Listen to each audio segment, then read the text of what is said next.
Welcome. For the Greater Grand Rapids Women's History Council, one of the community collaborators creating History Detectives Grand Rapids, I am Ellyn Clarey, welcoming you to the Council's virtual offering for 2022, Unearthing an Army of Women, Diversity in our World War I Women's Registration Cards. So move over, Rosie the Riveter. Women's war work was not invented during World War II. Upon the entry of the US into World War I in April 1917, almost overnight, women leaders across the nation organized 17,000 local committees to aid the government's Women's Committee of the Council of National Defense. Charged to enable home front projects like overseeing the nation's well-being, food, health, women's safety and industry, the women's committees also undertook the largest census of American women ever conducted. Today, the crown jewel in Grand Rapids Women's History Collections is a fully searchable database featuring source material from the women's registration cards collected over a century ago in the spring of 1918. Our local cards were discovered by women's historians in the 21st century, and as of 2018, 100 years later, their digitized data has been made available at the Grand Rapids Public Library. Thanks to years of data entry by volunteers, many of them genealogists. Here's a celebration of the card entry for the last one. By featuring this unique local women's history collection from Kent County, Michigan, our presentation aims to send you digging in your own backyards, even within the county. During World War I, over 900,000 cards were collected in Michigan alone, minus Detroit. And over 4 million American women are known to have registered for war service, sometimes from the midst of the 1918 pandemic. Managing the most extensive census of American women ever undertaken were 1,000 trained registrars in Grand Rapids alone. They collected data in roughly 150 fields for half the city's female adult population. Kent County overall registered 23,000 women, and their cards are among the few miraculously saved, and they are now digitized. The importance of the World War I cards can hardly be exaggerated. Their data has sociological, geographical, and historical interest beyond the genealogical. Our researcher presenters will provide evidence of the diversity of women from this mid-sized Midwestern city in 1918, including ethnic breakdowns, educational backgrounds, immigration history, and the work experience of women who crossed class, religious, racial, and ethnic boundaries to register. Today, we offer brief samples and use different approaches to report on the census of half the 1918 adult female population in Sioux County. Sue Thoms, lower right, will cover broad terrain in looking for journalists. Andrea Mukavetz will search the term Indian to move us into Anishinaabe and terminology territory. Ruth Stevens will highlight how much we can learn from just one card of an unusual woman. And Sophia Brewer will model a nuts and bolts tour of the search for African American women offering themselves as wartime volunteers. New Greater Grand Rapids Women's History Council board member Sue Thoms will open with an engaging report on why she chose her focus, which will at the same time introduce her very well. Sue? I would like to share with you my experience in researching these cards in hopes that it will inspire you in your own research. I am a journalist and I have been for nearly 40 years. I came to Grand Rapids in the 1980s to work at the Grand Rapids Press, and I've stayed there ever since. I decided to use the lens of journalism to look into these cards and see what I can find. Let me share my screen with you.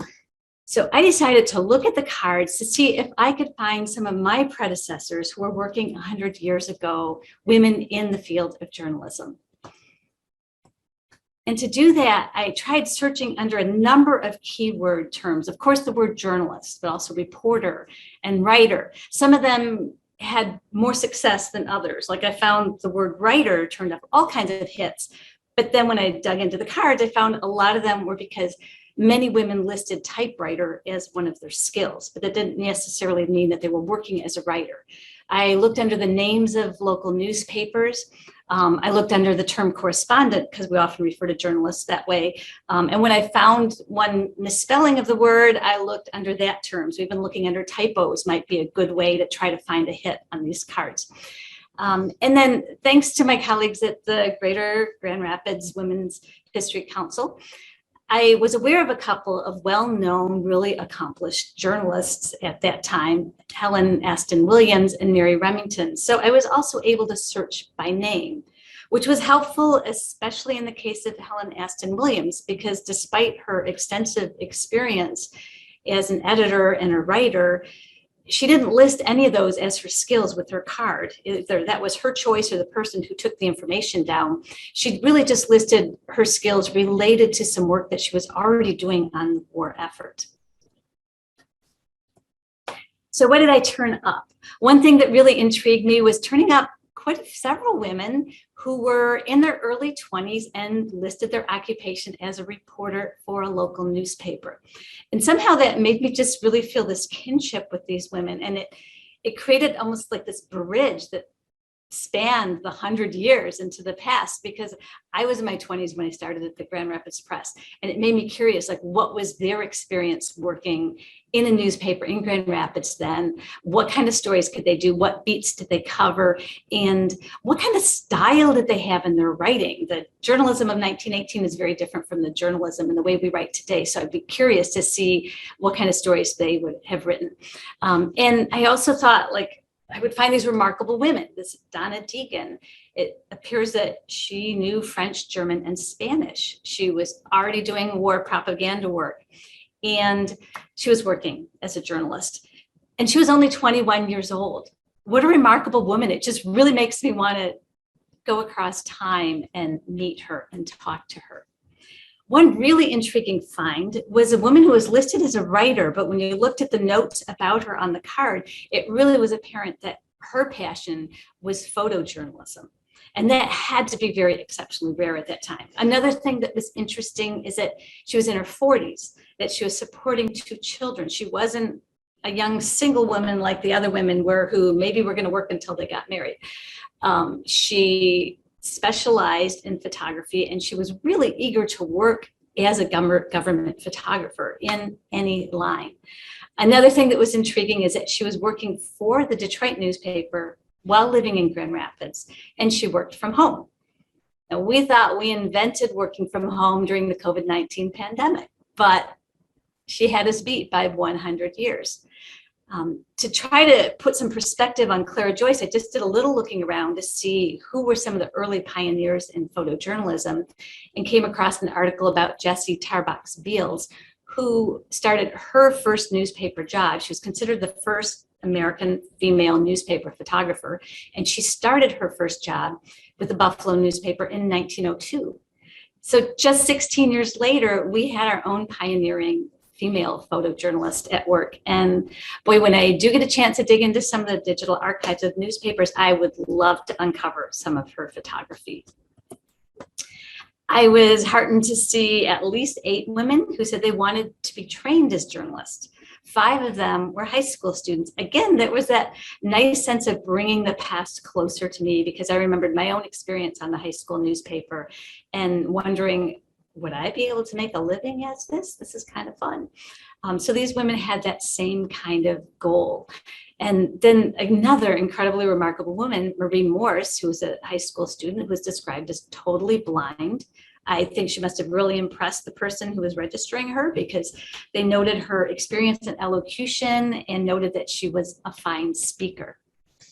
And I just think working as a writer and a journalist in that era, you know, how challenging that would have been without the same kind of technology that we have for, like, talk to type that you'd be able to use as a journalist if you had vision impairment today.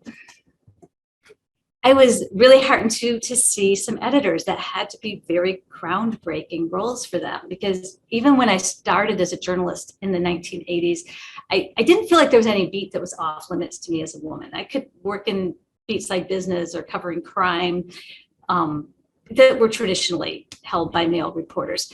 But still, I'd say at the first few newspapers I worked at, 90% of the leadership positions were held by men. So for these women in the 1918 to have such an extensive experience in working as an editor and as a management position in the newspaper, I thought was really intriguing. And I love the description of Ethel Jenkins, that she excels in journalistic work. That's high praise that I think any journalist would love to hear about themselves. I just went off the beaten path a little bit every now and then, because I'd find these little nuggets that piqued my interest. So I'm sharing a couple of those with you. I came across Avon Daniels, who was 48 years old and married and working, and she had extensive training in a field that was referred to as a neuropathic practitioner. At first, I thought maybe she was a medical or osteopathic physician, but given the context, I'm thinking she might have worked in a form of psychology or social work, because she and her employer were negotiating with the government to provide treatment for shell shock for returning soldiers. So that's another area that would be sure interesting to get some more answers to. And then one of my writers that turned up on my search, I noticed that she'd said of the area she'd like to be trained in was as an aviatrix. And first of all, I love that term, but she wanted to be a pilot. So I just did a quick search for aviatrix, and I turned up at least 20 women who wanted to be pilots. I can't even imagine. That was a dangerous profession at that era, and there were very few women who were flying then. And these women included an usher, there were some students, there was a clerk, there was a housewife. And I think while they were doing those jobs, how they were yearning to do something so extraordinarily different. It really piqued my curiosity about what was in their mindset. And looked at a little context for that time. And I saw that just 6 years before this, in 2012, Harriet Quimby, who was from Michigan initially, became the first American woman to get a pilot's license. And in that same year, she fell to her death from an airplane. These women probably were aware of that, because Harriet Quimby was very noteworthy. She was an entertainer. She wore purple satin jumpsuits when she flew. And I think she had a lot of attention. She's a beautiful woman, as you can see. She's very glamorous. But I loved learning that there were these women in 1918 who, really wanted to take on that field. So that's a little bit of what I found out. And I've got more steps that I could move ahead with. I could look in the newspaper archives. I would love to find some of the bylines of these women reporters from that era. I'd love to see the photojournalist pictures. And so I would encourage you to take your area that you're curious about or passionate about and use that as a springboard to explore the information in these cards. I hope you will dive in, look around, make your own discoveries, and then use that to further your own research. Happy hunting. Thanks, Sue, for illustrating such a variety of search techniques in your report on the state of journalism for women in 1918. Your mention that Grand Rapids was home to a rare female photojournalist reminds me to credit Gert Van Houten for our promotional image of an army of women from 1918. The Grand Rapids Press enabled Gert to become the first female community cartoonist commentator in the nation, so far as we know. Now we welcome Andrea Riley Mukavetz to the world of women's history in Grand Rapids. She introduces herself beautifully, so I will add only a translation of IRIS, a Grand Valley State University acronym standing for Integrative, Religious, and Intercultural Studies. Andrea. Ani, Andrea Riley Mukavetz, Indigenous Cause, Deshkin, Zbiang, and Anishinaabe, Kajijak, Nododam, Grand Rapids, Ndonjaba, Muncie, Ontario, Ndonjaba, Metro Detroit, Ndonjaba. My name is Andrea. I'm an assistant professor in IRIS at Grand Valley State University, and I just introduced myself traditionally. I'm a citizen of the Chippewa Thoms First Nation. I'm Crane Clan, and I come to you with a good heart.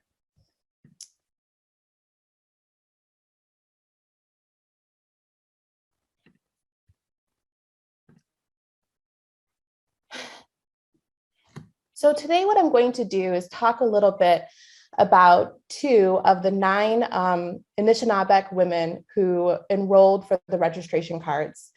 And how I want to begin is first situating us on Anishinaabe land.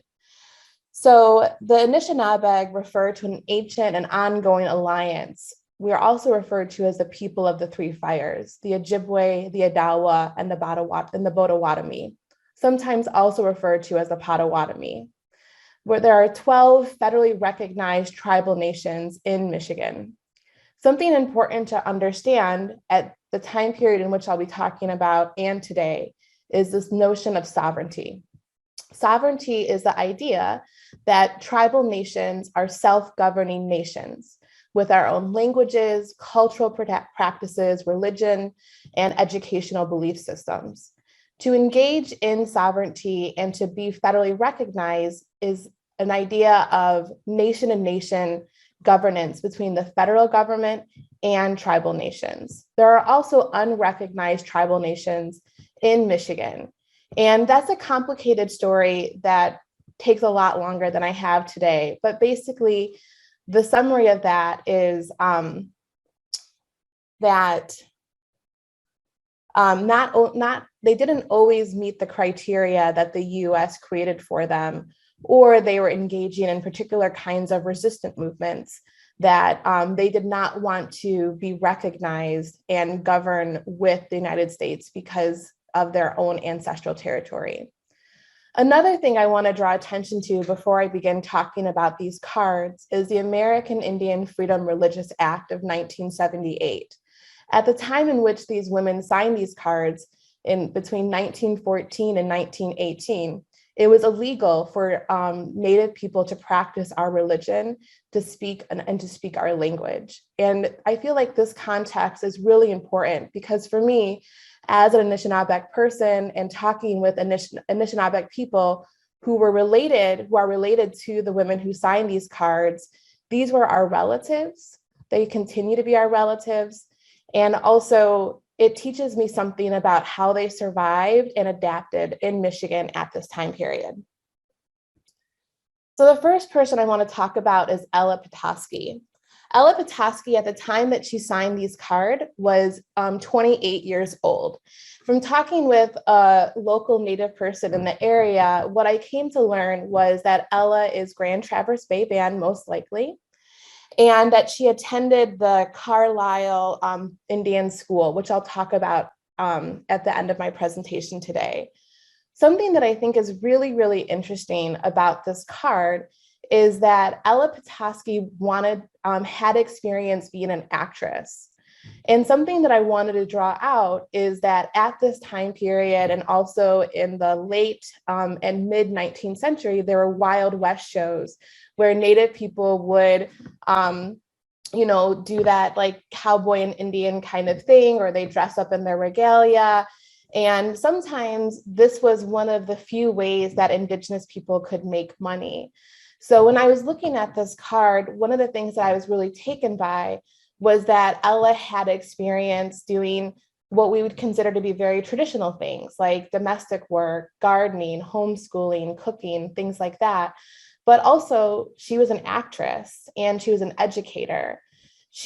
One of the things that I noticed from this card is that she was trained to be an educator from the Carlisle boarding schools. And she wanted to pursue going into telegraph work, which at this time period was a very popular form of wireless communication. The next person I wanted to talk about is Agnes Kashego. So Agnes was also attended the Carlisle Indian School, and Agnes was a few years younger than Ella. Agnes at this time period was 24 years old, and most likely she was also Grand Traverse Bay Band. Both Agnes and Ella lived on the west side of Grand Rapids, which traditionally and still today continues to be a highly populated area for urban Anishinaabe people. She actually wrote, one of the things that I thought was really interesting about this is that if you look at the card right here, she actually writes in another profession. Number 107 is the profession of nursing. And I thought this was a really interesting and profound thing that she did here. She had experience for years as a nurse. She worked for the Red Cross. She worked for a hospital in Mount Pleasant. She gained some of this experience at this boarding school, and she decided that this was a profession that she wanted to pursue, that it doesn't look like it was offered in the way that she wanted to on this card. And also she wanted to be paid for this profession as well. So moving on, I wanted to offer some larger context about the Carlisle Indian School, boarding schools in general, and a little bit more about space and place. So the Carlisle Indian School, I would not refer to this as a traditional boarding school or a school at all. Instead, I would refer to this as a concentration camp or a juvenile detention center. Richard Henry Pratt was famous for founding boarding schools under the belief system of kill the Indian and save the man, where basically the idea was that Indian people, and I'm using Indian in quotes here because we should not be using that language. Instead, we should be using indigenous or tribal nations and their specific tribal nations. He believed that it was the best way to support Native people was to get all of the nativeness out of them and then instead convert us to white settler belief systems. So both Ella and Agnes attended this school. And this was a school that it was very devastating and continues to have generational trauma. Today, there's a movement called Every Child Matters. And this is in relation to the Federal Indian Boarding School Initiative that Deb Haaland recently created. And the idea behind this is that we need to pay better attention to the historical accuracy around Indian schools and residential schools and discussing what specifically happened at these camps and the atrocities that occurred, including mass extermination. Another thing I wanted to draw attention to was the Anishinaabe language. Both Ella and Agnes talk about or mention that they speak quote unquote Indian. At this time period, to speak Anishinaabe language was not a cultural practice that could be accepted, but instead it was a skill that was be able to use them to transition into mainstream society. The last thing I want to talk about is the Treaty of Washington of 1836, where Agnes and Ella were not born at the time of the signing. They would have parents and grandparents who were. And what's important to understand is that this treaty ceded 1/3 of Anishinaabe land to become the state of Michigan. It moved Anishinaabe people into reservations, and also it encouraged them to pursue occupations like nursing, being an educator, going into telegraphy, as Ella was interested in doing. So where I found these cards really, really useful and meaningful, and it revealed so much of what it was like to be a Native woman in the early 20th century. It also reminded me of the hard and difficult decisions that Indigenous people had to do in order for the next generation of Indigenous people to engage in our cultural practices. Thank you so much for listening. Miigwech. Thanks, Andrea, for situating two 1918 women so well in the context of their time and noting how their cards continue to keep them and Anishinaabe heritage in front of us today. Ruth Stevens, a longtime board member of the Greater Grand Rapids Women's History Council, continues to illustrate the personal stakes of all our presenters in their search topics. Attorney Ruth had just begun work on a Grand Rapids forebear when a 1918 registration card helped her along the way. Ruth. Thank you for the introduction. I'm glad to be part of this panel today on the World War I cards. I'm coming at this presentation from a slightly different perspective because I first encountered the cards when I was researching an individual person, Ellyn May Backus, the first female assistant U.S. attorney in Grand Rapids and only the second female attorney in Grand Rapids. And so at the time I started using the cards, I had her name and I was able to go to the cards and see if she actually had filled one out, which was a great mystery at the time because I didn't know if she had or she hadn't. Fortunately, it turned out that she had filled out a card. And I was able to tease out some important pieces of information from the card. And so I'd like to talk about how I use the card in my research and how to interpret some of the things that are commonly found on the cards. And you'll see that my presentation fits within our overall theme of the diversity of the women that are represented in the cards.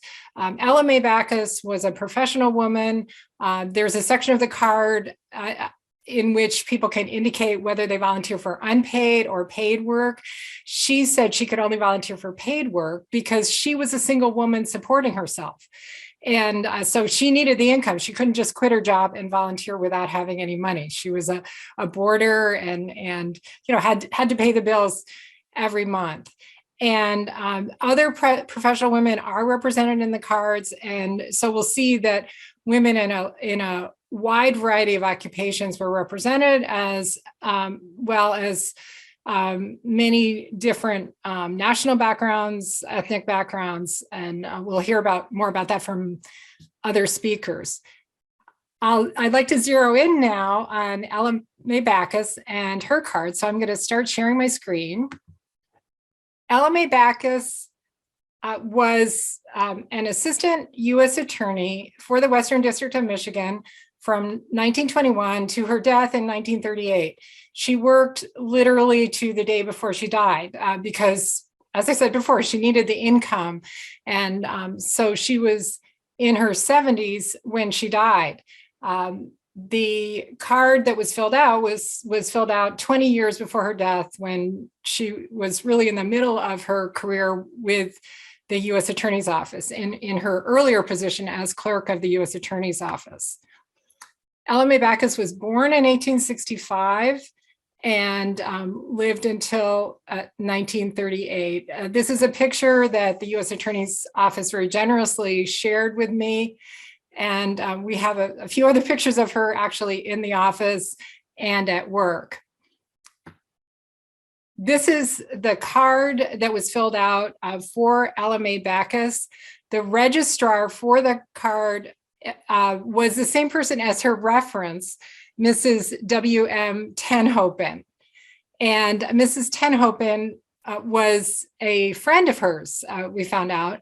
And as an aside, she lived at 1324 Lake Drive, and I've always been curious about whether the building in East Town that says Tenhopen at the top belonged to her and her husband. So I'd like to start and just show different sections of the card and some of the things that I noticed as I was going through the cards and things that I learned from looking at the card.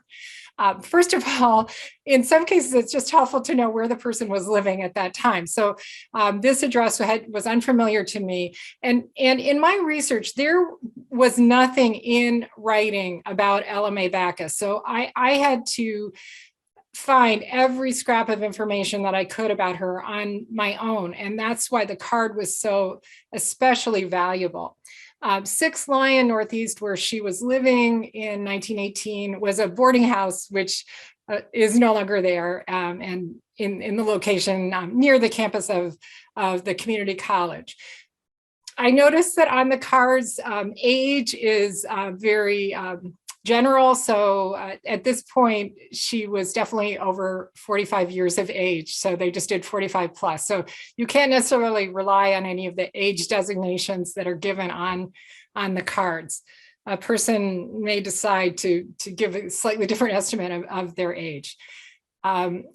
Backus was born in the United States. Her father was a farmer, and she lived both in mid-Michigan and then in northern Michigan before moving down to Grand Rapids to take the job with the U.S. Attorney's Office. I was very interested to see on this card that she was supporting one of her brothers. That was unknown to me. She had several brothers, and it was just interesting and led me to inquire more about why she might have been actually providing support for him. And now we're going to move on to another part of the card.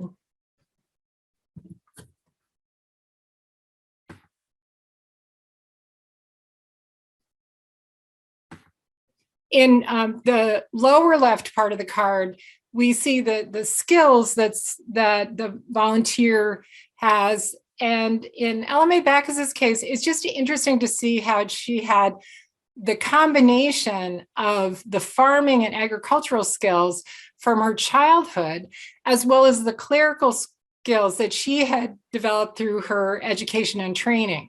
She went both to the Ferris Institute and to a program at Valparaiso in Indiana, where she studied stenography.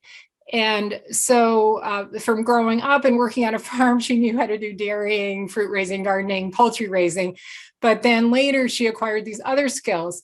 If we look at this in terms of women's employment during that period, the late 1800s was a period when, stenography was coming into its heyday, the use of office equipment.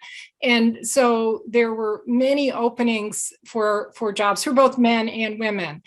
So it's somewhat, this card is somewhat reflecting the cultural change that was taking place in terms of employment opportunities that women might have had if they had the appropriate training. The other thing that I found from this particular spot in the card was that it confirms that she was a lawyer, which, I was fairly certain from my other sources, but it was helpful just to have that confirmed here. And then I'm going to move to the top of the card. And I believe if anything is blocked by the window showing me, you'll be able to move me around or away if you drag the picture so you can see what I'm talking about. In 1918, Ellyn May Backus was a clerk in the United States District Attorney's Office in Grand Rapids. That was her first job. She was the clerk of the entire office. And so she managed all of the record keeping for the office. She typed up documents that were filed with the court, kept track of deadlines, dates, court appearances, et cetera. So she was a really pivotal person in the office. And then later, as I mentioned, in 1921, she was promoted to assistant U.S. attorney, an attorney position, just because of the depth and breadth of her skills. The education portion of these cards is really important because at the time, we really can't take for granted that any woman even completed grammar school. So it's very interesting to note that Ellyn May Backus had finished both grammar school and high school. And one caveat for looking at the information on the cards, especially if you're researching a particular person or a particular university or college, the names aren't always the precise names of the school. When I saw this, I thought, oh, she went to Indiana University. Well, what it really meant was she went to a university in Indiana, which I later found out was Valparaiso. So do a little digging before you rely on this to make sure that you have the exact place.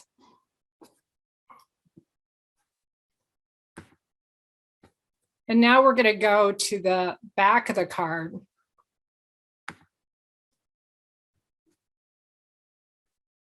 Where there also was some helpful information. We don't find this in every card, but some of the cards have a little bit more personal information about the person. And in Ellyn May Backus's case, I found other sources talking about her having a heart problem and having difficulty even going to work because of her heart problem in the later years of her life. And this really confirmed that she could only do office work. She really couldn't do anything more strenuous than that. And the other gem in this section of the card was just confirmation that she studied law in a lawyer's office and had been admitted to practice in the state of Michigan. So that was key because I didn't have information about whether she had gone to law school.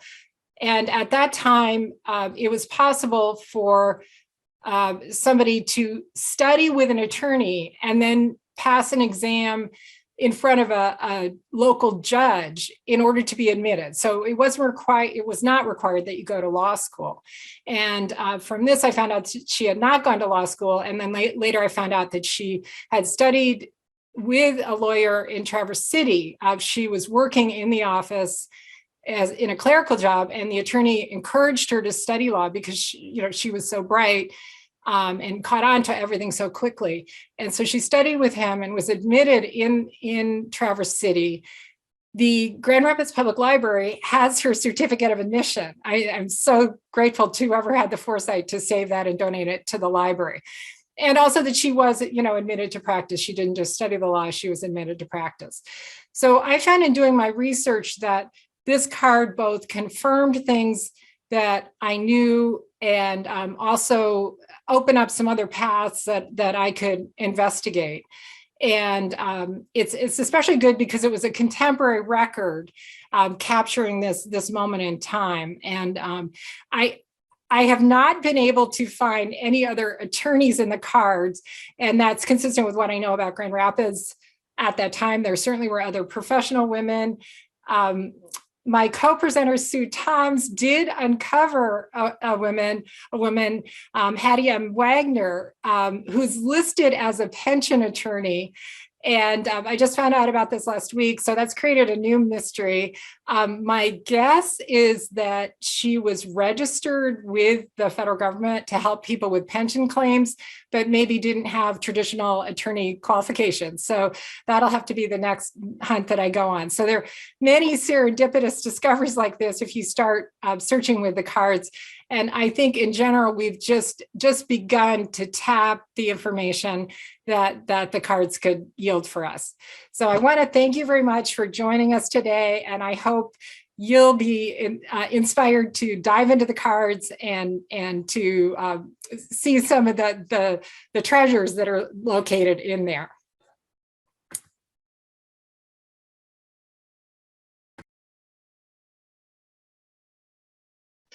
Thanks, Ruth, for showing the relation of the education and training of one woman to the broader patterns of women's employment in the 1880s.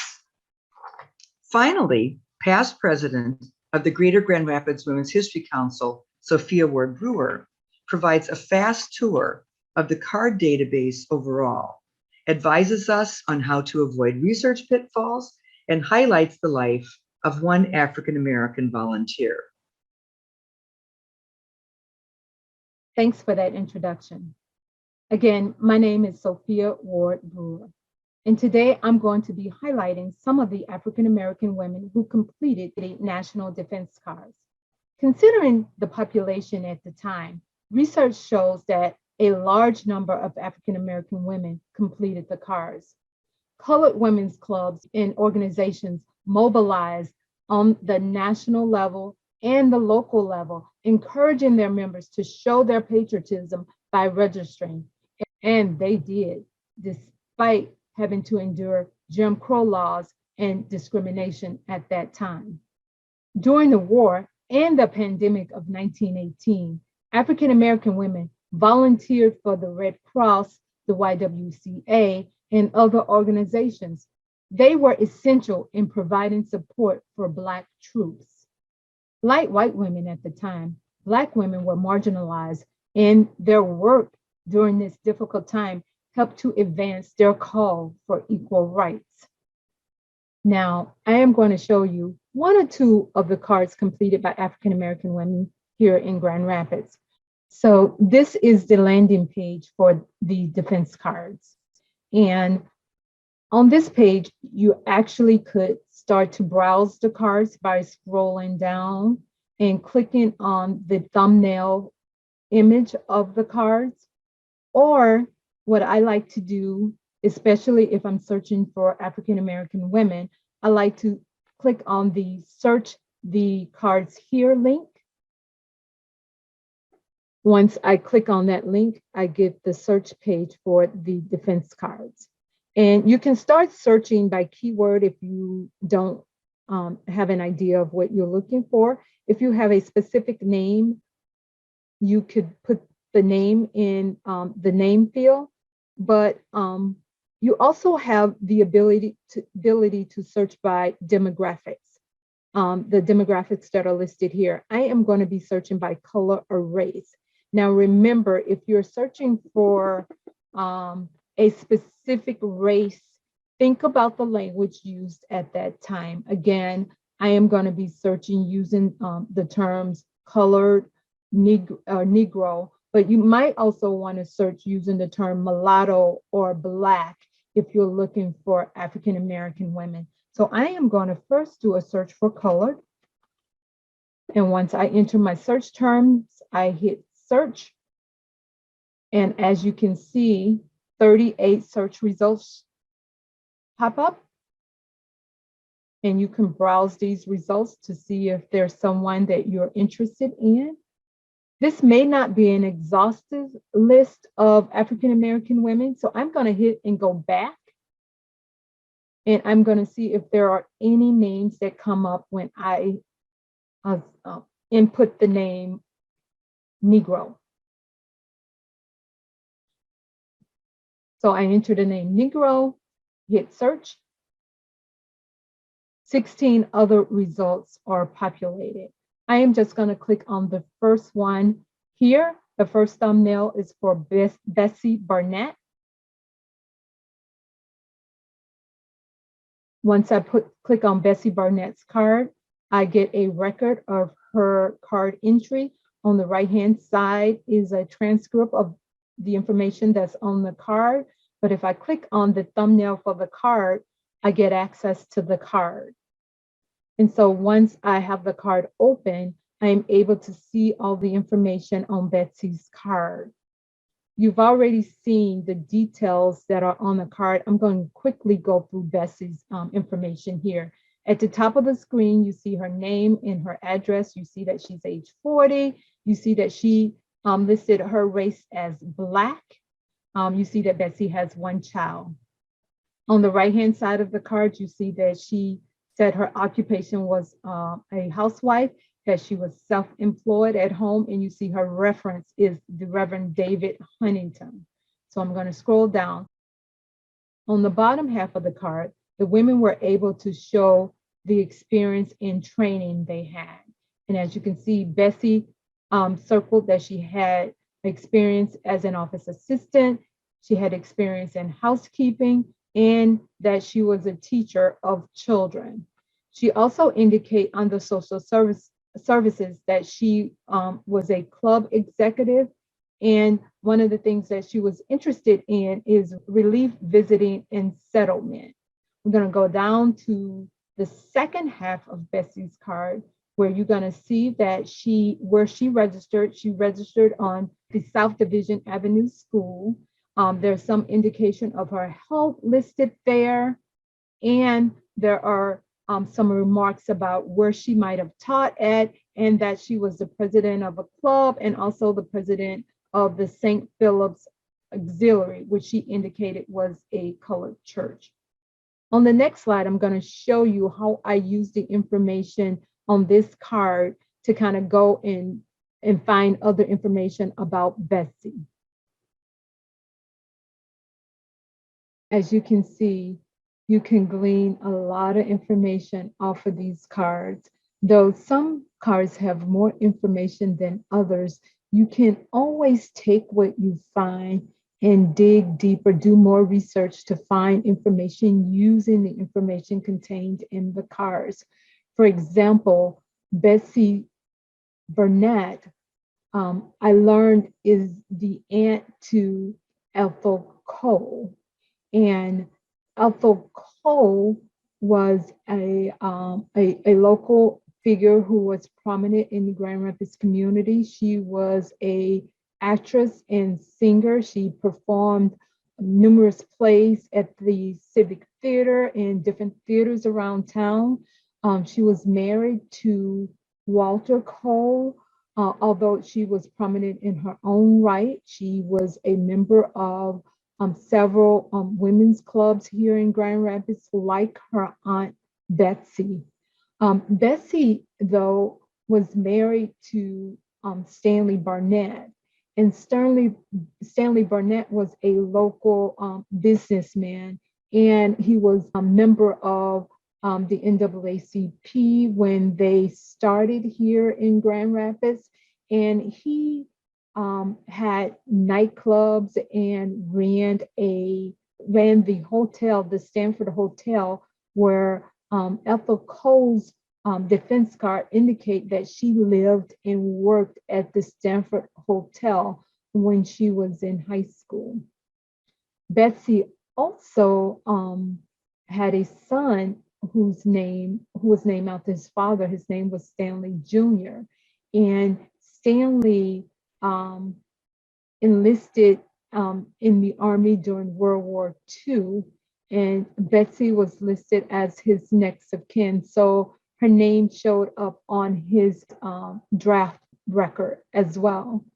And according to Ancestry data, Betsy died in 1948. So I enjoy combing through these cards and looking for connections, and I hope you are able to do the same.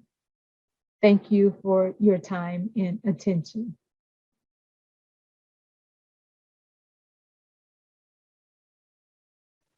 Thanks, Sophia, for your eye-opening look at the numbers of African American women represented in the cards, and for noting that their vibrant club and communal life, continuing from the 19th century, remained strong when they responded as citizens despite Jim Crow era. Thanks for your time with us today. The Greater Grand Rapids Women's History Council thanks the History Detective Steering Committee, led by Melissa Fox, and our presenters today. We hope that their reports will ignite searches for more cards. The more material recovered, the fuller will be our nation's women's history. And we hope to encourage visits to the database. Enjoy its surprises. Then please share with us what returns with you after your dives into the collection.